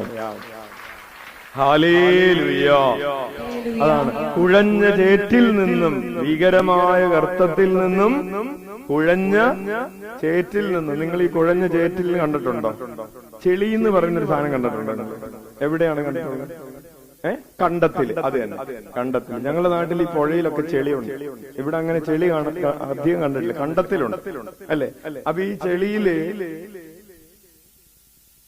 കിളച്ച് മറിച്ച് കിടക്കാണ്, കുഴഞ്ഞു മറിഞ്ഞ് കിടക്കണം. അപ്പൊ കാലെടുത്ത് ഇവിടെ വെക്കുമ്പോ കാലിന് എന്ത് സംഭവിക്കും? അത് താഴേക്ക് പോകും. അതോടെ കുത്തി നിന്നിട്ട് അടുത്ത കാല് വെക്കാൻ പറ്റുമോ? അപ്പൊ ഇതിവിടെ പൊക്കാനും പറ്റുന്നില്ല, അടുത്ത് കുത്താനും. ഈ ചെളി കുഴഞ്ഞ ചേറ്റിലുള്ള ഒരു പോക്കുണ്ടല്ലോ, കള്ളുകുടിയന്മാര് പോകുന്നതിലും പ്രയാസമുള്ളൊരു പോക്കാണ്. അപ്പോ അതുപോലെ കുഴഞ്ഞു മറിഞ്ഞു കിടക്കുന്ന ജീവിതമാണ്. അതാണ് ഈ കുഴഞ്ഞ ചേറ്റെന്ന് പറയുന്നത്. ചില ആളുകളുടെ ജീവിതം അങ്ങനെയാണ്. ഒരു കുഴിയിൽ നിന്ന് എടുത്ത് അവര് അടുത്ത കാല് വെക്കുന്നത് വേറൊരു കുഴിയിലായിരിക്കും. ഒരു കടത്തിൽ നിന്ന് വേറൊരു കടത്തിലേക്കായിരിക്കും. ഒരു പ്രശ്നത്തിൽ നിന്ന് വേറൊരു പ്രശ്നത്തിലേക്കായിരിക്കും. ഒരു കടം വീട്ടാൻ വേണ്ടി അവര് വേറൊരു കടം എടുക്കുകയാണ്. അപ്പൊ ഇപ്പൊ എത്ര കടമായി? അങ്ങനെ കുഴഞ്ഞ ചേറ്റിൽ കിടക്കുന്ന കുറെ മനുഷ്യരുണ്ട്. ഒരു രോഗം മാറാൻ വേണ്ടി മരുന്ന് കഴിക്കാൻ തുടങ്ങി. കോൺസ്റ്റിപ്പേഷന് വയറ്റിന്ന് പോകുന്നില്ല, മരുന്ന് കഴിക്കാൻ തുടങ്ങി. 1 വർഷം കഴിഞ്ഞു, 2 വർഷം കഴിഞ്ഞു. ഇത് പരിശോധിച്ച് നോക്കിയപ്പോ ഇപ്പൊ കിഡ്നിയും പോയി. സ്ഥിരമായിട്ട് മരുന്ന് കഴിച്ച് കിഡ്നി പോകുന്നറിയാലോ. അങ്ങനെ മരുന്ന് കഴിച്ച് ഇപ്പൊ എത്ര പ്രശ്നമായി? കുഴഞ്ഞ ചേറ്റ് കരകയറുന്നില്ല. Hallelujah, hallelujah, hallelujah, hallelujah. പ്രിയപ്പെട്ടവരെ, ഭീകരമായ ഗർത്തത്തിൽ നിന്നും, കുഴഞ്ഞ ചേറ്റിൽ നിന്നും അവിടെ നിന്നെ കരകയറ്റി എന്റെ പാദങ്ങൾ പാറയിൽ ഉറപ്പിച്ചു. കൈയടിച്ച് നന്ദി പറയാം. അപ്പോ കർത്താവ് ഇനി ഒരിക്കലും രക്ഷ പ്രാപിക്കുകയില്ല എന്ന് കരുതിയ നിന്നെ കർത്താവ് കൈക്ക് പിടിച്ചിട്ട് ഒറ്റ പൊക്ക് പൊക്കിയിട്ട് എവിടെ കൊണ്ടെന്നാ നിർത്തിയത്? പാറയിൽ കൊണ്ടുവന്ന് നിർത്തി. ഇനി നീ ഗർത്തത്തിലല്ല, നീ ചെളിയിലല്ല, നല്ല പാറയിലാണ്. അതിന് താന്നു പോവുകയില്ല. അതാണ് നമ്മള് ആദ്യത്തെ പാട്ട് പാടിയപ്പോ, യേശുവിന്റെ കയ്യിൽ ദാവീദ് ഭവനത്തിന്റെ താക്കോലുണ്ടല്ലോ, കുഴഞ്ഞ ചേറ്റിൽ നിന്നും അവൻ എന്നെ ഉയർത്തി പാറമേൽ എന്റെ കാലുകൾ ഉറപ്പിച്ചു നിർത്തി എന്ന് പാടിയത്. Hallelujah, hallelujah, hallelujah. അപ്പോൾ നമ്മൾ തിരിച്ചു വരികയാണ്. ഇതാണ് കർത്താവ് ചെയ്യുന്ന പ്രവൃത്തി. ഇന്ന് കർത്താവ് നമ്മുടെ ഈ ആലയത്തിൽ ഈ പ്രവൃത്തി ചെയ്തിരിക്കും. അഗാധമായ ഭീകരമായ ഗർത്തത്തിൽ കഴിയുന്നവനെ കർത്താവ് പാറപ്പുറത്തേക്ക് ഉയർത്തും. കുഴഞ്ഞ ചേറ്റിൽ കിടക്കുന്നവനെ കർത്താവ് മിനുസമുള്ള ബലമുള്ള നിലത്ത് ഉറപ്പിച്ചു നിർത്തും. ഇത് കർത്താവിന്റെ വാഗ്ദാനമാണ്, ഇത് കർത്താവിന്റെ പ്രവൃത്തിയാണ്. ഉച്ചത്തിൽ വിളിക്കാം ഈശോയേ. അപ്പോൾ നമ്മൾ പറഞ്ഞത്, അങ്ങനെ നമ്മൾ വിജയം വരിക്കണമെന്ന് ദൈവത്തിന് ആഗ്രഹമുണ്ട്. നമ്മൾ വിജയം വരിക്കണമെന്ന് ദൈവത്തിന് ആഗ്രഹമുണ്ട്. ആ ആഗ്രഹത്തോട് നമ്മൾ എന്ത് ചെയ്യണം? നമ്മൾ ഹൃദയം ചേർത്ത് വയ്ക്കണം. നീ ഭീകരമായ ഗർത്തത്തിൽ കിടക്കുമ്പോ നിന്റെ കരം കർത്താവിനൊന്ന് നീട്ടിക്കൊടുക്കണം. കർത്താവ് നിന്നെ പിടിക്കാൻ വരുമ്പോ, ഞാൻ നന്നാവൂല കർത്താവ്, ഞാൻ എന്നെ പിടിക്കണ്ട, എന്നെ പിടിച്ചിട്ട് കാര്യം, വെറുതെ സമയം കളയണ്ട. ആരുടെ സമയം? കർത്താവിന്റെ സമയം കളയണ്ട. ഞാൻ നന്നാവാൻ പോണില്ല എന്ന് പറയുന്ന ഒരു മോശത്തരം. ചില ആളുകൾ വിഷമിച്ച് പ്രാർത്ഥിക്കും, ഇല്ല എനിക്ക് സൗഖ്യം കിട്ടൂല. എന്നാ പിന്നെ എന്തിനാ? ഹല്ലേലൂയ, എനിക്കൊരു മോചനം ഉണ്ടാവില്ല എന്ന് പറഞ്ഞ് കരയാൻ വേണ്ടി ആരും ഇങ്ങോട്ട് വരണ്ട. ഇവിടെ ആരും അങ്ങനെ എനിക്കൊരു രക്ഷ ഉണ്ടാവില്ല എന്ന് പറഞ്ഞു വന്നിട്ടുള്ള ആരെങ്കിലും ഉണ്ടെങ്കിൽ ദയവ് ചെയ്ത് അടുത്ത ആഴ്ച മുതൽ നിങ്ങൾ ആ വണ്ടിക്കാശ് കളയരുത്. അതെങ്കിലും കയ്യിലിരിക്കട്ടെ. രക്ഷ പ്രാപിക്കും, നമ്മൾ വിജയം വരിക്കും. നമ്മൾ വിജയം വരിക്കണമെന്ന് ദൈവം ആഗ്രഹിക്കുന്നുണ്ട്. വെളിപാടിന്റെ പുസ്തകം അച്ഛൻ ആ ടോപ്പിക്ക് തുടങ്ങാണ്. നമ്മൾ വിജയം വരിക്കണമെന്ന് ദൈവം ആഗ്രഹിക്കുന്നു. വെളിപാട് 3:21 വായിക്കാം. ഞാൻ വിജയം വരിച്ച് എന്റെ പിതാവിനോടൊത്ത് അവിടുത്തെ സിംഹാസനത്തിൽ ഇരിക്കുന്നത് പോലെ വിജയം വരിക്കുന്നവനെ എന്നോടൊത്ത് എന്റെ സിംഹാസനത്തിൽ ഞാൻ ഇരുത്തും. കൈയടിച്ച് നന്ദി പറയാം. പ്രിയപ്പെട്ടവരെ, നമ്മൾ എങ്ങനെ വിജയം വരിക്കണമെന്നാണ് ഈശോ ആഗ്രഹിക്കുന്നത്? ജീവിതത്തിൽ വിജയം വരിച്ചവരുടെ പേരുകൾ പറ. ഭയങ്കര വിജയമായി, നല്ല കാശൊക്കെ ഉണ്ടാക്കി, നല്ല പ്രശസ്തിയൊക്കെ ഉണ്ടായി. മരിച്ചുപോയ ആളുകൾ അമിതാഭ് ബച്ചൻ അല്ലേ? അമിതാഭ് ബച്ചൻ വിജയം വരിച്ചതുപോലെ ആരാണെന്നാ? ഓക്കെ. പ്രിയപ്പെട്ടവരെ, നമ്മൾ ഈ ഭൂമിയിലുള്ള, അല്ലെങ്കിൽ കഴിഞ്ഞ അല്ലേ ട്രംപ് വിജയം വരിച്ചു ഇല്ലേ? തെരഞ്ഞെടുപ്പിൽ വിജയം വരിച്ചു, മോദി വിജയം വരിച്ചു. അതുപോലെ വിജയം വരിക്കണമെന്നല്ല, നമ്മൾ ആര് വിജയം വരിച്ചതുപോലെ വിജയം വരിക്കണമെന്നാണ്. ഈശോ കുരിശിൽ മരിച്ച് ഉയർത്തെഴുന്നേറ്റ് സ്വർഗാരോഹണം ചെയ്ത് പിതാവിന്റെ വലതുഭാഗത്തെത്തിയ ആ വിജയം, അതുപോലെ നമ്മളും വിജയം വരിക്കണമെന്ന് ഈശോ ആഗ്രഹിക്കുന്നു. ഉച്ചത്തിൽ വിളിക്കാം, ഈശോയേ, ഈശോയേ. ഈ ഭൂമിയിൽ വിജയം വരിക്കുന്നവരെന്താണ് ചിന്തിക്കുന്നതെന്നറിയാവോ? അല്ലേ?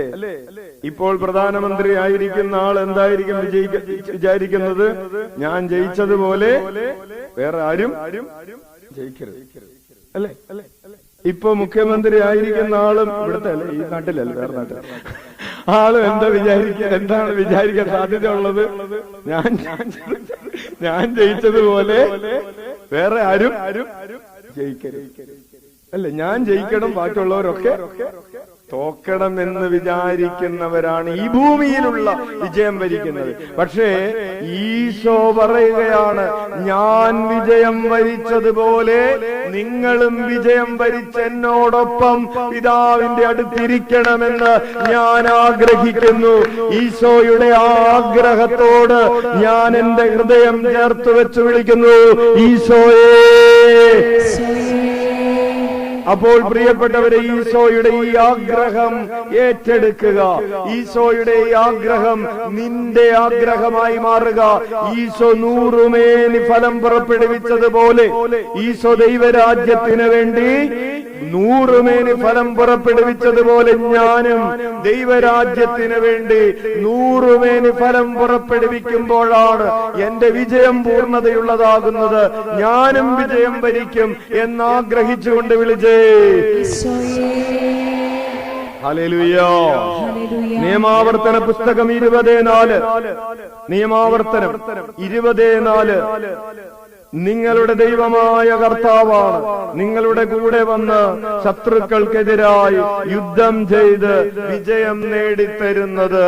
Hallelujah, hallelujah. മോശ പറയുകയാണ്, നിങ്ങൾ യുദ്ധത്തിന് പോകുമ്പോൾ നിങ്ങളുടെ കുതിരപ്പടയാളികളോ നിങ്ങളുടെ തേരുകളോ രഥങ്ങളോ ആനകളോ അല്ല, നിങ്ങളുടെ കയ്യിലുള്ള വെടിക്കോപ്പുകളല്ല, ആയുധങ്ങളല്ല, സൈന്യബലമല്ല, കരബലമല്ല, നിങ്ങളുടെ കൂടെ വരുന്ന കർത്താവാണ് നിങ്ങൾക്ക് വിജയം തരുന്നതെന്ന് ഉച്ചത്തിൽ വിളിക്കാം, ഈശോയേ. നിയമാവർത്തനം 20:4. വലതുകരം ഉയർത്തി വീശിക്കൊണ്ടേറ്റ് പറയാം, നിങ്ങളുടെ ദൈവമായ കർത്താവാണ് നിങ്ങളുടെ കൂടെ വന്ന് ശത്രുക്കൾക്കെതിരായി യുദ്ധം ചെയ്ത് വിജയം നേടിത്തരുന്നത്. ഹല്ലേലൂയ.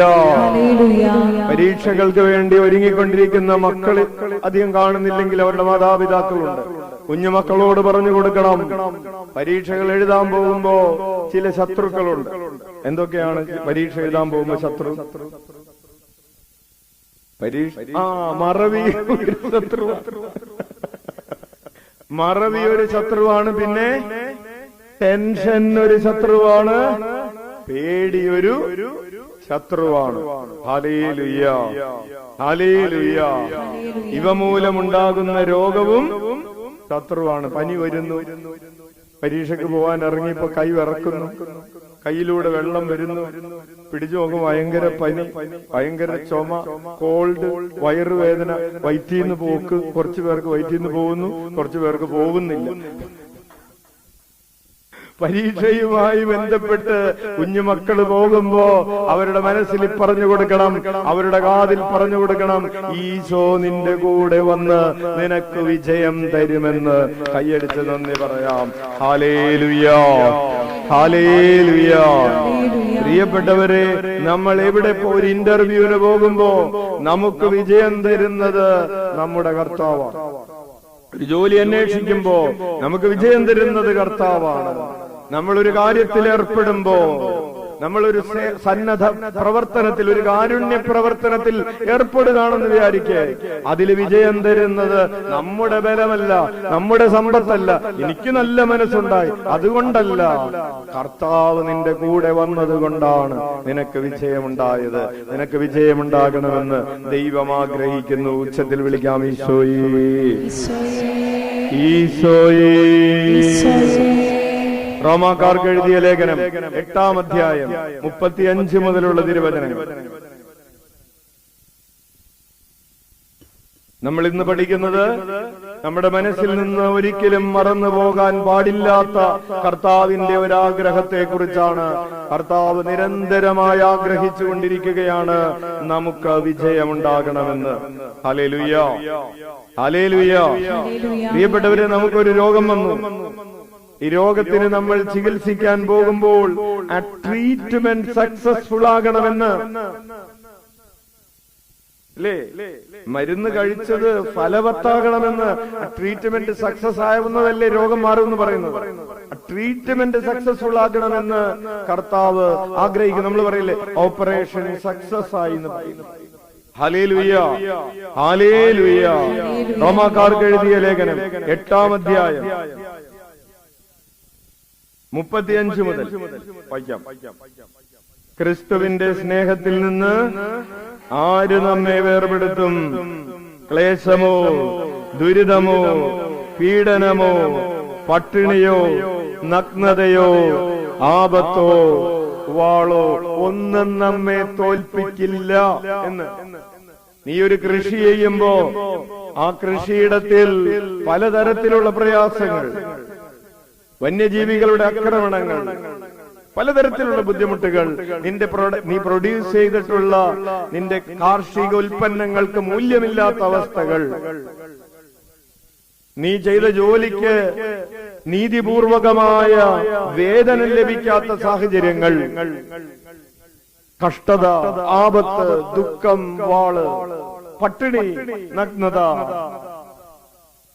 പക്ഷേ ഇവയിലെല്ലാം, തുറന്നു വായിച്ചു 36, ഇങ്ങനെ എഴുതപ്പെട്ടിരിക്കുന്നു, നിന്നെ പ്രതി ഞങ്ങൾ ദിവസം മുഴുവൻ വധിക്കപ്പെടുന്നു, കൊലയ്ക്കുള്ള ആടുകളെ പോലെ കരുതപ്പെടുകയും ചെയ്യുന്നു. പ്രിയപ്പെട്ടവരെ, എന്താണ് എഴുതിയിരിക്കുന്നത്? ദിവസം മുഴുവൻ വധിക്കപ്പെടുന്നു. ഒരാളെ നമുക്ക് എത്ര പ്രാവശ്യം കൊല്ലാൻ പറ്റും?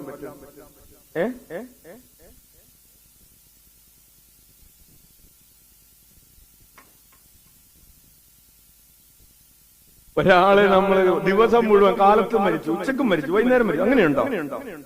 ഈ ചേട്ടൻ എപ്പോഴാ മരിച്ചെന്ന് ചോദിച്ചപ്പോ 3 നേരം മരിച്ചെന്ന് പറയാൻ പറ്റും. ദിവസം മുഴുവൻ വധിക്കപ്പെടുന്നു എന്ന് പറഞ്ഞാൽ അതൊരു ശാരീരിക മരണമല്ല. നിങ്ങളൊന്ന് വിചാരിച്ചോ, കാലത്ത് ഭർത്താവ് എഴുന്നേറ്റ് വന്നപ്പോ തന്നെ ഭാര്യ ഒരു 4 തെറി പറഞ്ഞു, പാവം ചത്തു, ഇല്ലേ? ഉച്ചയായപ്പോഴേക്കും ഒന്ന് കരകയറി വരാന്ന് വിചാരിച്ചപ്പോഴാണ് അടുത്തത് വരുന്നത്, അത് വീണ്ടും ചത്തു. വൈകുന്നേരം ചായയൊക്കെ കുടിച്ചൊന്ന് ഉഷാറാവാന്ന് വിചാരിച്ചപ്പോഴാണ് ദേ വൈകുന്നേരം കയറി വരുന്നത്. അപ്പൊ വീണ്ടും അതൊന്നും പോരാണ്ട് ബെഡ്റൂമിൽ ചെന്നപ്പോ വീണ്ടും ഭർത്താവ് പറയാണ് ഇറങ്ങിപ്പോടി. അപ്പൊ വീണ്ടും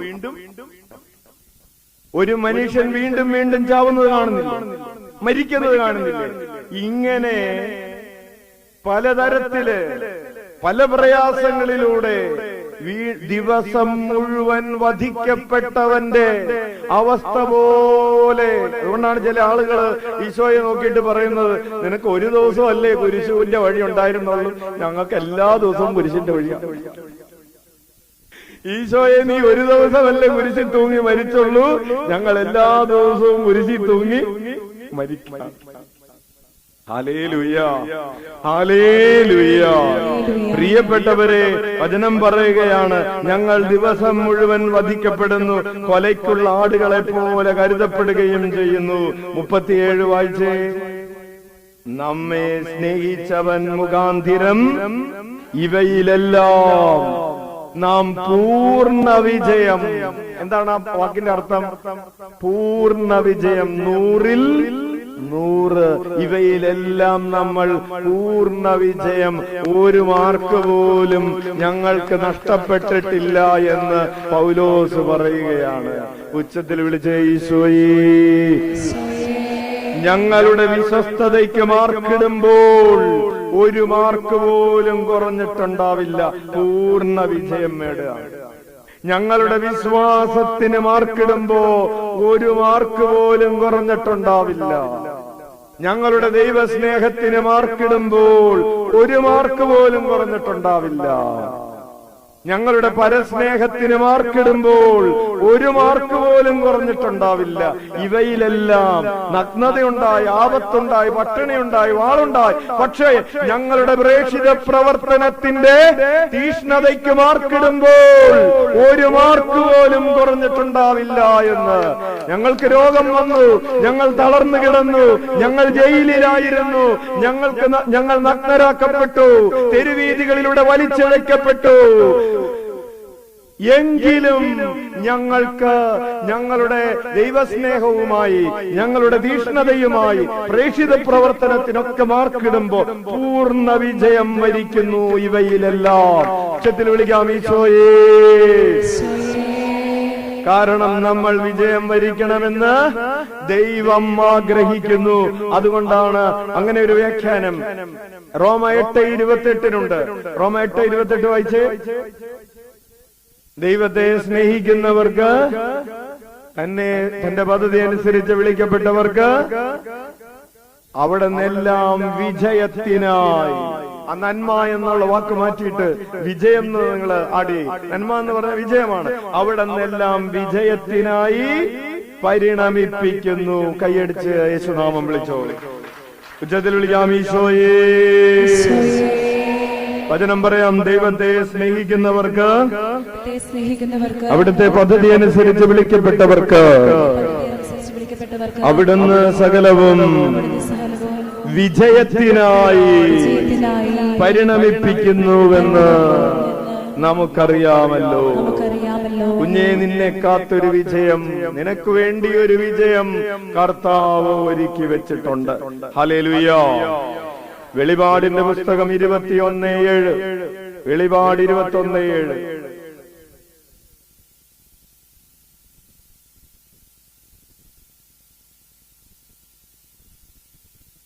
വിജയം വരിക്കുന്നവർക്ക് ഇവയെല്ലാം അവകാശമായി ലഭിക്കും. ഞാൻ അവന് ദൈവവും അവൻ എനിക്ക് മകനുമായിരിക്കും. Hallelujah, hallelujah. അപ്പൊ വിജയം വരിക്കുന്നവർക്ക് എന്തു കൊടുക്കുമെന്നാ പറഞ്ഞത്? ഇവയെല്ലാം കൊടുക്കും. ഇവയെല്ലാം എന്ന് പറഞ്ഞ ഏത്? തൊട്ടുമുകളിലുണ്ട്. സിംഹാസനത്തിലിരിക്കുന്നവൻ പറഞ്ഞു, ഇതാ സകലവും ഞാൻ നവീകരിക്കുന്നു. അത് 1 മുതൽ വായിച്ചിട്ട് 21-ാം അധ്യായം വെളിപാടിന്റെ പുസ്തകം 1 മുതൽ ഇങ്ങനെയാണ്. ഒരു പുതിയ ആകാശം, ഒരു പുതിയ ഭൂമി. ആദ്യത്തെ ആകാശം കടന്നുപോയി, ഭൂമിയും കടന്നുപോയി. കടലപ്രത്യക്ഷമായി വിശുദ്ധ നഗരമായ പുതിയ ജെറൂസലേം ഭർത്താവിനായി അണിഞ്ഞൊരുങ്ങിയ മണവാട്ടിയെ പോലെ സ്വർഗത്തിൽ നിന്ന് ദൈവസന്നിധിയിൽ നിന്നിറങ്ങി വരുന്നത് ഞാൻ കണ്ടു. സിംഹാസനത്തിൽ നിന്ന് വലിയൊരു സ്വരം, ഇതാ ദൈവത്തിന്റെ കൂടാരം മനുഷ്യരോടുകൂടെ, അവിടുന്ന് അവരോടൊത്ത് വസിക്കും. അവർ അവിടുത്തെ ജനമായിരിക്കും. അവിടുന്ന് അവരോട് കൂടെ ആയിരിക്കും. അവിടുന്ന് അവരുടെ മിഴികളിൽ നിന്ന് കണ്ണീർ തുടച്ചു നിൽക്കും. ഇനി മരണമുണ്ടായിരിക്കുകയില്ല, ദുഃഖമോ മുറമുള്ളിയോ വേദനയുണ്ടാവുകയില്ല. 7 കാര്യങ്ങൾ. ഇവയെല്ലാം എന്ന് പറഞ്ഞത് ഈ നേരത്തെ പറഞ്ഞ ഈ കാര്യങ്ങളെല്ലാം ആർക്ക് ഞാൻ കൊടുക്കും? വിജയം വരിക്കുന്നവന് ഞാൻ കൊടുക്കും. കർത്താവ് എന്തിനാണ് ഭൂമിയെ നവീകരിച്ചത്? എന്തിനാണ് ദൈവത്തിന്റെ കൂടാരം മനുഷ്യരോടുകൂടെ സ്ഥാപിച്ചത്? മനുഷ്യൻ വിജയം വരിക്കാനാണ്. അവിടുന്ന് അവരോടൊത്ത് വസിക്കും. അവർ അവിടുത്തെ ജനമായിരിക്കും. അവിടുന്ന് അവരോട് കൂടെ ആയിരിക്കും. അവരുടെ മിഴികളിൽ നിന്ന് കണ്ണീർ തുടച്ചു നിൽക്കും. ഇനി മരണമുണ്ടാവുകയില്ല, ദുഃഖമോ മുറവിളിയോ വേദനയോ ഉണ്ടാകാത്ത വിധം ഒരു വിജയം കർത്താവ് നിനക്ക് തരും. ഹല്ലേലൂയ. ഇപ്പൊ എന്തൊക്കെയുണ്ട്? ഇപ്പൊ ദുഃഖമുണ്ടോ? അതുള്ള ദുഃഖം, വേദനയുണ്ടോ? കൈക്കൊന്നും വേദനയില്ല, പക്ഷെ എവിടെ വേദനയുണ്ട്? പിന്നെ കാലിനുണ്ട്, നടുവിനുണ്ട്. വേദനയുണ്ട്, ദുഃഖമുണ്ട്, വേദനയുണ്ട്. പിന്നെ എന്തുണ്ട്? പിന്നെ ഇവിടെ മുറവിളിയുണ്ട്, അല്ലേ? എന്താ മുറവിളി എന്ന് പറഞ്ഞ? മുറവിളി എന്ന് പറഞ്ഞാൽ പണ്ട് ഇല്ല, ഈ ആളുകള് വീട്ടിൽ ആരെങ്കിലും മരിച്ചു കിടക്കുമ്പോ പണ്ടൊരു കരച്ചിലുണ്ടായിരുന്നു, ഇല്ലേ? കേട്ടിട്ടില്ലേ? അത് കഴിഞ്ഞിട്ട് അടുത്തിരിക്കുന്നവരോട് നീ ചായ കുടിച്ചാടി, ചായ കുടിച്ച, എനിക്കൊരു ചായ കുടിച്ച ശരിക്കും എന്ന് പറഞ്ഞിട്ടൊരു മുറവിളി, അല്ലേ? പണ്ടൊരു മുറവിളി ഉണ്ട്, ഇപ്പൊ അതില്ല, ഇല്ലേ? കാശ് കൊടുത്ത് മുറവിളിക്കാനുള്ള ആളുകളെ കിട്ടുമായിരുന്നു പറഞ്ഞേട്ടോ. മുറവിളിക്ക് പ്രൊഫഷൻ, ആ പ്രൊഫഷൻ ഇപ്പൊ നിന്നുപോയി. ഇപ്പം ഉള്ള മുറവിളി എങ്ങനെയാണെന്ന് അറിയാവോ?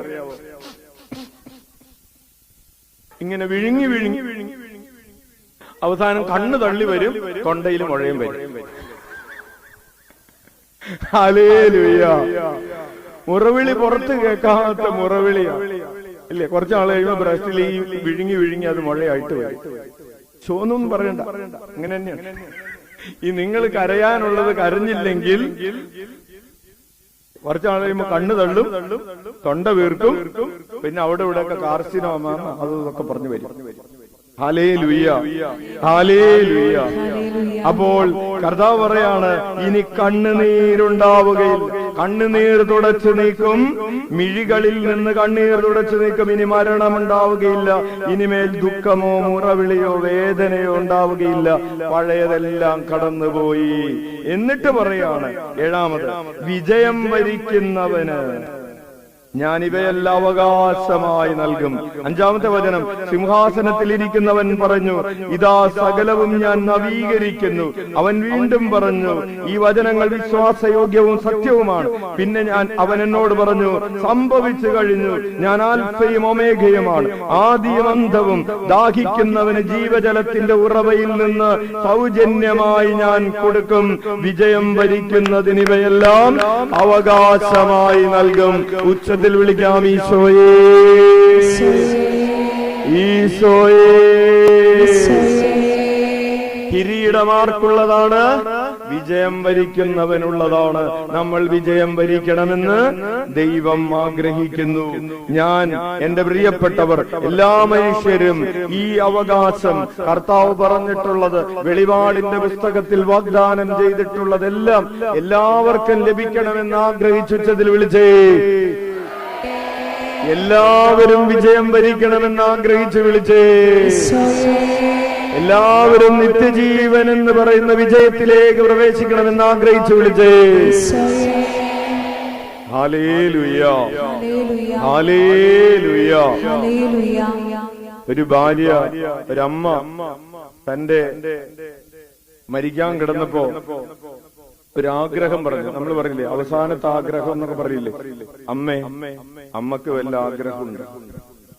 അപ്പൊ ആ അമ്മ ആഗ്രഹം പറഞ്ഞു, എനിക്കൊരാഗ്രഹമുണ്ട്. എന്താണ്? നമ്മുടെ കുടുംബ കല്ലറയിൽ എന്നെ അടക്കണം. അവിടെ എന്താണ്? അവിടെ എന്റെ അമ്മായിയമ്മയും അമ്മായിയപ്പനും എന്റെ ആ ദുഷ്ടം ഭർത്താവും കിടക്കുന്നുണ്ട്. അവര് കിടക്കുന്നോടത്ത് എനിക്ക് കിടക്കണ്ട. ഒറ്റ ആഗ്രഹം. വേറെ വല്ലതും വേണോ? വേറെ ഒന്നും വേണ്ട. കർത്താവിന്റെ ആഗ്രഹം എന്താണ്? എല്ലാവരും വിജയം വരിച്ച് സ്വർഗത്തിലായിരിക്കണം. നമ്മുടെ ആഗ്രഹം, അവര് സ്വർഗത്തിലുണ്ടെങ്കിൽ എനിക്ക് അങ്ങോട്ട് പോണ്ട. ഹല്ലേലൂയ. പ്രിയപ്പെട്ടവരെ, കൊരിന്ത്യസുകാർക്ക് എഴുതിയ 1-ാം ലേഖനം 15-ാം അധ്യായം 57-ാമത്തെ തിരുവചനം. 1 കൊരിന്ത്യസ് 15:57 വായിക്കാം. 1 കൊരിന്ത്യസ് നമ്മുടെ കർത്താവായ യേശു ക്രിസ്തു വഴി നമുക്ക് വിജയം നൽകുന്ന ദൈവത്തിന് നന്ദി. വലതുകരം ഉയർത്തി വീശിക്കൊണ്ട് പറയാം, നമ്മുടെ കർത്താവായ യേശു ക്രിസ്തു വഴി നമുക്ക് വിജയം നൽകുന്ന ദൈവത്തിന് നന്ദി. ഇരുകരങ്ങളും ഉയർത്തി വീശിക്കൊണ്ട് പറയാം, നമ്മുടെ കർത്താവായ യേശുക്രിസ്തു വഴി നമുക്ക് വിജയം നൽകുന്ന ദൈവത്തിന് നന്ദി. ഹല്ലേലൂയ. പ്രിയപ്പെട്ടവരെ, അതൊരു കോടതിയിലുള്ള കേസായിരിക്കാം, അത് മറ്റേതെങ്കിലും മേഖലയിലുള്ള നിങ്ങൾ തുടങ്ങിയ ഒരു ബിസിനസ്, ഒരു സംരംഭത്തിന്റെ വിജയമായിരിക്കാം, ആ കാര്യങ്ങളിൽ നിങ്ങളുടെ കൃഷിയുടെ വിജയമായിരിക്കാം, നിങ്ങൾ ഒരു വിദേശത്ത് പോയി അവിടെ ജോലി അന്വേഷിച്ചു, പിതാവായ ദൈവം യേശുക്രിസ്തുവിലൂടെ നിങ്ങൾക്ക് നല്ലൊരു ജോലി ലഭിച്ചു, നല്ല പരീക്ഷ ജയിച്ചു എന്ന് വിചാരിച്ച് ജോലി കിട്ടണമെന്നില്ലല്ലോ. നിങ്ങളൊരു ഇന്റർവ്യൂ അറ്റൻഡ് ചെയ്തു, നിങ്ങൾക്ക് ജോലി ലഭിച്ചു, കർത്താവ് നിങ്ങൾക്ക് വിജയം തരികയാണ്. Hallelujah, hallelujah. എല്ലാറ്റിനും മേൽ കർത്താവ് നമുക്ക് പാപത്തിന്റെ മേൽ വിജയം തരുന്നു എന്നതാണ്. ഉച്ചത്തിൽ വിളിക്കാം, ഈശോയേ. താലന്തുകളുടെ ഉപമ നമ്മൾ വായിച്ചിട്ടുണ്ട് മത്തായിയുടെ സുവിശേഷം 25-23. മത്തായിയുടെ സുവിശേഷം 25-23 വായിക്കാം.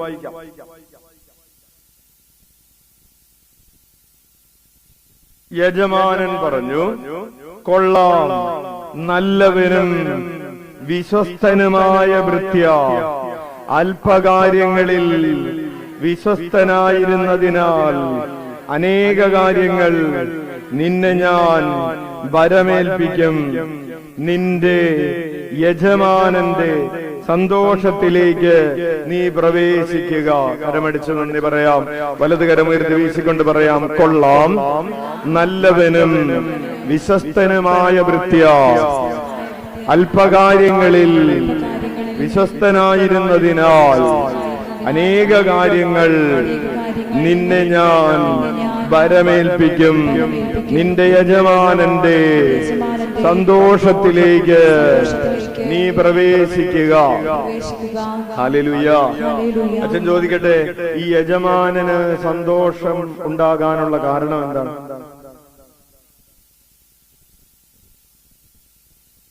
യജമാനൻ പറയുകയാണ്, ഞാൻ ഭയങ്കര ഹാപ്പിയാണ്. യജമാനൻ ഹാപ്പി ആവാനുള്ള കാരണം എന്താണെന്നാണ് ചോദ്യം. എന്റെ പ്രിയപ്പെട്ടവരെ, നിങ്ങളുടെ കയ്യിൽ ഒരു 10 ലക്ഷം രൂപ തന്നു, എന്നിട്ട് നിങ്ങൾ ഒരു കൊല്ലം കഴിഞ്ഞപ്പോ ആ 10 ലക്ഷം 20 ലക്ഷമാക്കി അച്ഛന് തിരിച്ചു തരികയാണെന്ന് വിചാരിക്കേ, അച്ഛൻ ഹാപ്പി ആവില്ല?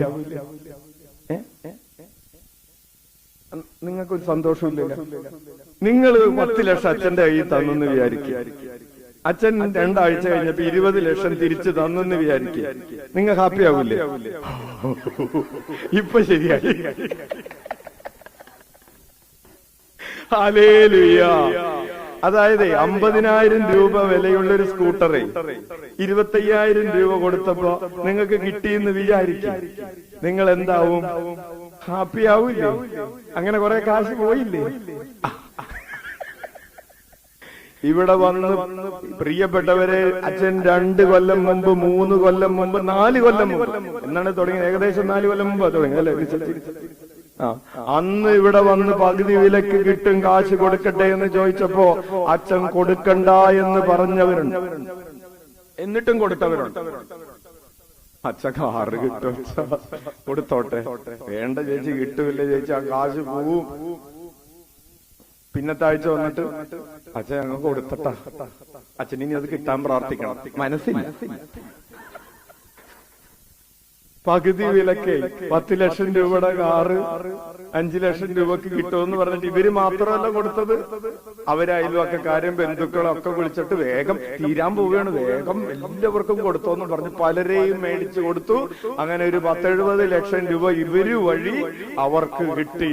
അച്ഛൻ അടുത്ത ആഴ്ച വരുമെന്ന് പറഞ്ഞിട്ടുണ്ട്. അച്ഛൻ തന്നെ വെഞ്ചിരിച്ച് തരണം. എവിടെ വെഞ്ചിരിച്ച് തരാം?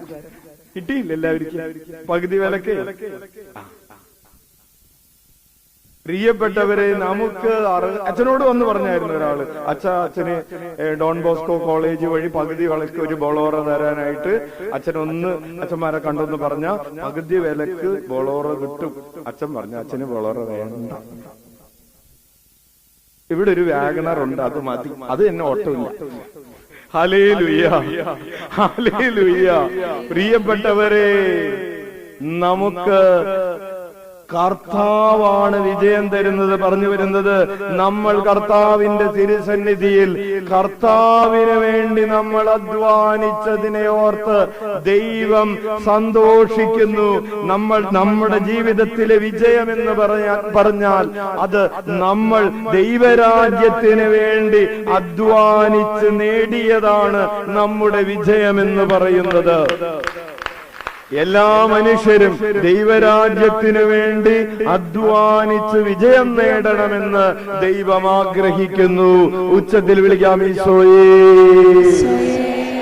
നീ ദൈവരാജ്യത്തിന് വേണ്ടി ഗുണമുള്ള ഒരു മനുഷ്യനാകണമെന്ന്, നീ ദൈവരാജ്യത്തിന് വേണ്ടി ഫലം പുറപ്പെടുവിക്കുന്ന, നിന്നെ ഏൽപ്പിച്ചത് ഇരട്ടിയാക്കി മാറ്റുന്ന, ഫോർ ദ ലോർഡ് ആകണമെന്ന് ദൈവം ആഗ്രഹിക്കുന്നു. അതാണ് താലന്തുകളുടെ ഉപമയിൽ കർത്താവ് സന്തോഷിച്ചു എന്ന് പറയുന്നത്. അങ്ങനെ ദൈവത്തിന്റെ ആഗ്രഹത്തോട് എല്ലാ മനുഷ്യരും ഇതുപോലെ വിജയം വരിക്കണമെന്ന് ദൈവം ആഗ്രഹിക്കുന്നു. ആഗ്രഹത്തെ ഹൃദയത്തിലേക്ക് ഏറ്റെടുത്തുകൊണ്ട് ഉച്ചത്തിൽ വിളിച്ചേ. അതുപോലെ തന്നെ പ്രലോഭനങ്ങളുടെ സമയത്ത്, അതാണ് യാക്കോബ് ശ്ലീഹ എഴുതിയ ലേഖനം 1-ാം അധ്യായം 12-ാമത്തെ തിരുവചനം. യാക്കോബ് ശ്ലീഹയുടെ ലേഖനം 1-ാം അധ്യായം 12-ാമത്തെ തിരുവചനം. പരീക്ഷകൾ ക്ഷമയോടെ സഹിക്കുന്നവൻ ഭാഗ്യവാൻ. എന്തെന്നാൽ അവൻ പരീക്ഷകളെ അതിജീവിച്ചു കഴിയുമ്പോൾ തന്നെ സ്നേഹിക്കുന്നവർക്ക് ദൈവം വാഗ്ദാനം ചെയ്തിരിക്കുന്ന ജീവന്റെ കിരീടം അവന് ലഭിക്കും. കൈയടിച്ച് നന്ദി പറയാം. അപ്പോൾ പരീക്ഷണങ്ങൾ ഉണ്ടാകുമ്പോ, പ്രലോഭനങ്ങൾ ഉണ്ടാകുമ്പോ, വിശ്വാസം ഉപേക്ഷിക്കാനുള്ള പ്രലോഭനങ്ങൾ ഉണ്ടാകുമ്പോൾ, കഷ്ടതകളുടെ സമയങ്ങളിൽ ചിന്തിച്ചു പോകും, പ്രാർത്ഥിച്ചിട്ട് കാര്യമില്ല, പള്ളിയിൽ പോയിട്ട് കാര്യമില്ല, പ്രാർത്ഥിച്ചത് വെറുതെയായി. പ്രാർത്ഥിക്കാത്തവർക്കാണ് കൂടുതൽ അനുഗ്രഹം, പ്രാർത്ഥിക്കാത്തവർക്കാണ് കൂടുതൽ സമാധാനം. ഞാൻ കർത്താവിലേക്ക് അടുത്തു വരാൻ തുടങ്ങിയപ്പോഴാണ് ദുരിതങ്ങൾ കൂടിയത്. അപ്പോ ഇനി അകന്നു നിൽക്കുന്നതാണ് നല്ലത്. ഒരു ചേട്ടൻ പറഞ്ഞാണ്, ഇത്തിരി അകന്നു നിൽക്കുന്നതാണ് നല്ലത്. ആരോട്? കർത്താവിനോട്. Hallelujah, hallelujah. പ്രിയപ്പെട്ടവരെ, പീഡനങ്ങൾ, പരീക്ഷകൾ ക്ഷമയോടെ സഹിക്കുന്നവൻ ഭാഗ്യവാൻ. പരീക്ഷകളെ അതിജീവിച്ച് കഴിയുമ്പോൾ ദൈവം തന്നെ സ്നേഹിക്കുന്നവർക്ക് വാഗ്ദാനം ചെയ്തിരിക്കുന്ന ജീവന്റെ കിരീടം അവന് ലഭിക്കും. ഉച്ചത്തിൽ വിളിക്കാം, ഈശോയേ. അപ്പോ കർത്താവിന്റെ ആഗ്രഹം നമ്മൾ പരീക്ഷണങ്ങളിൽ, പ്രലോഭനങ്ങളിൽ വിജയം വരിക്കണമെന്നാണ്. ഇന്നത്തെ മെഡിറ്റേഷന്റെ പോയിന്റ് അതായിരുന്നു. കർത്താവേ, ഞങ്ങളുടെ പരീക്ഷണങ്ങളെ അതിജീവിക്കാനുള്ള ശക്തി നൽകണമേ. കരങ്ങൾ ഉയർത്തി വീശിക്കൊണ്ട് പറയാം, ഈശോയേ, പ്രലോഭനങ്ങളിൽ വിജയം വരിക്കാനുള്ള ശക്തി നൽകണമേ. പരീക്ഷണങ്ങളിൽ, സഹനങ്ങളിൽ വിജയം വരിക്കാനുള്ള ശക്തി നൽകണമേ. പ്രിയപ്പെട്ടവരെ, എഫേസ്യസുകാർക്ക് എഴുതിയ ലേഖനം 6-ാം അധ്യായം 13-ാമത്തെ തിരുവചനം. എഫേസ്യസ് 6:13. നമ്മൾ പ്രലോഭനങ്ങളിൽ വിജയം വരിക്കണമെന്ന് ആഗ്രഹിച്ച ദൈവം നമ്മെ ഓർമ്മിപ്പിക്കുകയാണ്. വലതുകരം ഉയർത്തി വീശിക്കൊണ്ട് പറയാം, ദൈവത്തിന്റെ എല്ലാ ആയുധങ്ങളും ധരിക്കുവിൻ, തിന്മയുടെ ദിനത്തിൽ ചെറുത്തു നിൽക്കാനും എല്ലാ കർത്തവ്യങ്ങളും നിറവേറ്റിക്കൊണ്ട് പിടിച്ചു നിൽക്കാനും അങ്ങനെ നിങ്ങൾക്ക് സാധിക്കും. ഹല്ലേലൂയ. മത്തായിയുടെ സുവിശേഷം 19:29. മത്തായി 19:29.